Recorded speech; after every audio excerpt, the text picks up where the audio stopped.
तो दोस्तों, श्री कृष्णदासी शिवन्या चैनल में आपका स्वागत है।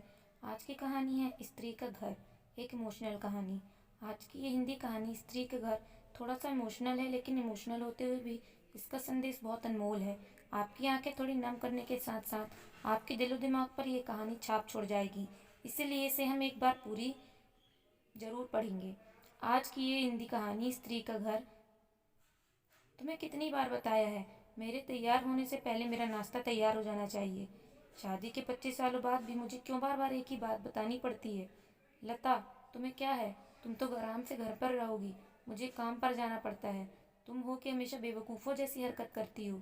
अगर तुम ये जानबूझकर करती हो तो याद रखना, मुझसे बुरा कोई नहीं होगा। आज भी प्रशांत का पारा चढ़ा हुआ था। इन कटु शब्दों में अपना गुस्सा उतारते हुए, गीला तौलिया कुर्सी पर फेंकते हुए प्रशांत गुस्से से लता की तरफ देखने लगा। लता के लिए प्रशांत का यह बेवजह का गुस्सा कोई नई बात नहीं थी। वह महीने में 3-4 बार ऐसे ही लता पर बरस पड़ता था। पहले पहले लता उसका विरोध किया करती थी, लेकिन जब कई सालों तक प्रशांत में कोई बदलाव नहीं दिखा तो लता ने खुद को ही बदल दिया। अब प्रशांत के कुछ भी कहने से लता को कोई फर्क नहीं पड़ता था। प्रशांत की हर बात को चुपचाप सिर नीचे झुकाए सुन लेती थी। शादी के पहले 5 साल तक लता ने पूरी कोशिश की थी कि प्रशांत को बदला जाए, लेकिन फालतू का गुस्सा करना और बाद में लता को भला बुरा कहना, यह मानो जैसे उसकी आदत सी बन गई थी। कोई भी वाद विवाद होता तो प्रशांत सीधा लता को बोल देता, अगर मैं तुम्हें अच्छा नहीं लगता तो क्यों नहीं चली जाती अपने मायके, क्यों रहती हो मेरे साथ। इतना सब कुछ होने के बावजूद लता प्रशांत के साथ रहती थी, क्योंकि उसे अपनी बेटी की फिक्र थी। और वह जाती भी तो कहाँ, अपने बूढ़े हो चुके माँ बाप को इस उम्र में परेशान करना नहीं चाहती थी। समाज और लोग क्या कहेंगे, यह भी तो उसे देखना था। वह इतनी पढ़ी लिखी भी तो नहीं थी कि खुद जाकर कोई नौकरी कर सके और अपना और अपनी बेटी का पालन पोषण कर सके। लता को अब अपनी फिक्र नहीं थी, उसको फिक्र थी तो बस अपनी शादी लायक हो रही बेटी की। लता नहीं चाहती थी कि पति पत्नी के झगड़े की वजह से काव्य डिस्टर्ब हो। काव्य की पढ़ाई पूरी हो चुकी थी, उसके लिए अब शादी के रिश्ते आने लगे थे। कई रिश्तों को काव्य ठुकरा चुकी थी। 2-3 महीने बाद एक अच्छा रिश्ता आया। रिश्तेदारों और पहचान के लोगों ने भी लड़के के बहुत गुणगान किए थे। प्रशांत एक शाम अपनी बेटी के पास बैठकर उसे बताने लगा, काव्य बहुत अच्छा लड़का है, पढ़ा लिखा है, बड़ा घर है, बहुत अच्छी नौकरी है। ऐसे रिश्ते बार बार नहीं आते बेटा, इस बार मना मत करना। काव्य अपने पिता से ज्यादा बात नहीं करती थी, शायद डरती थी या शायद नफरत करती थी, लेकिन आज वो अपनी पूरी हिम्मत इकट्ठा कर बोली, मुझे अभी शादी नहीं करनी है पापा, मैं नौकरी करना चाहती हूँ, खुद अपने पैरों पर खड़ी होना चाहती हूँ।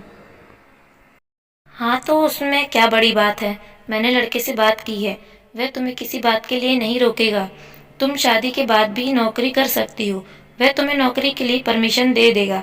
प्रशांत बोला, मेरा नौकरी करना या ना करना उसकी परमिशन पर क्यों डिपेंड रहेगा पापा? काव्य ने पूछा। मैं कह रहा हूँ ना, तुम्हें किसी की भी चीज़ की कमी नहीं होगी वहाँ।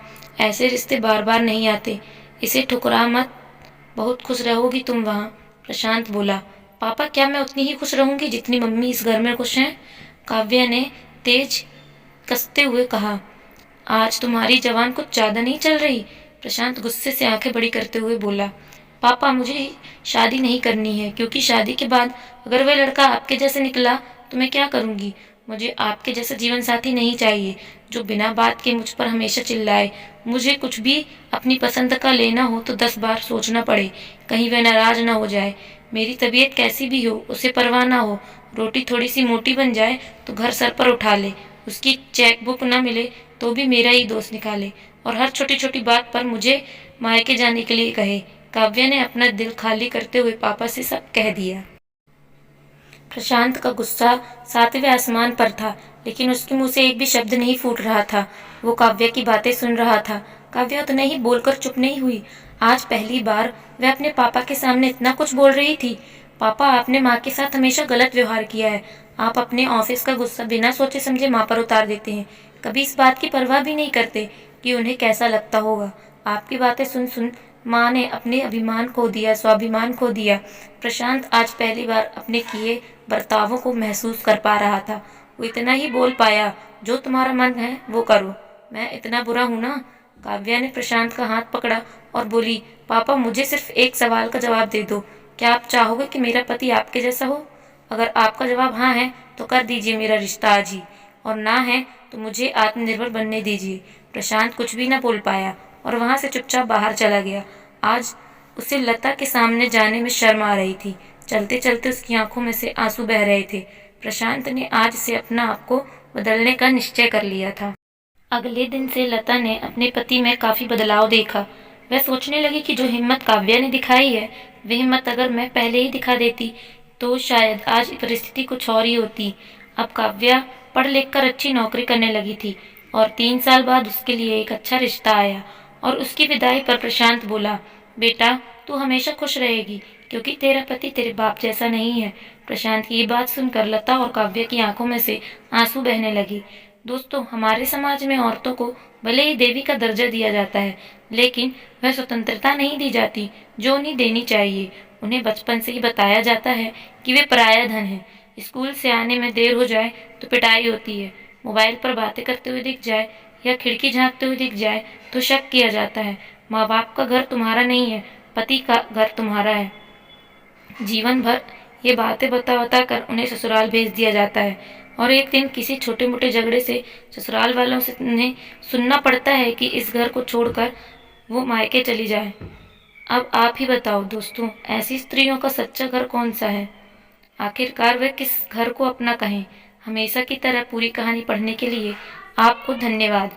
दोस्तों, उम्मीद है ये कहानी आपको दिल को छू गई होगी। अगर आपको ये कहानी पसंद आई हो तो इस कहानी को और मेरे चैनल को सब्सक्राइब करें और कहानी को शेयर करें और कमेंट सेक्शन में ज़रूर बताएं कि आपको ये कहानी कैसी लगी। Thank you.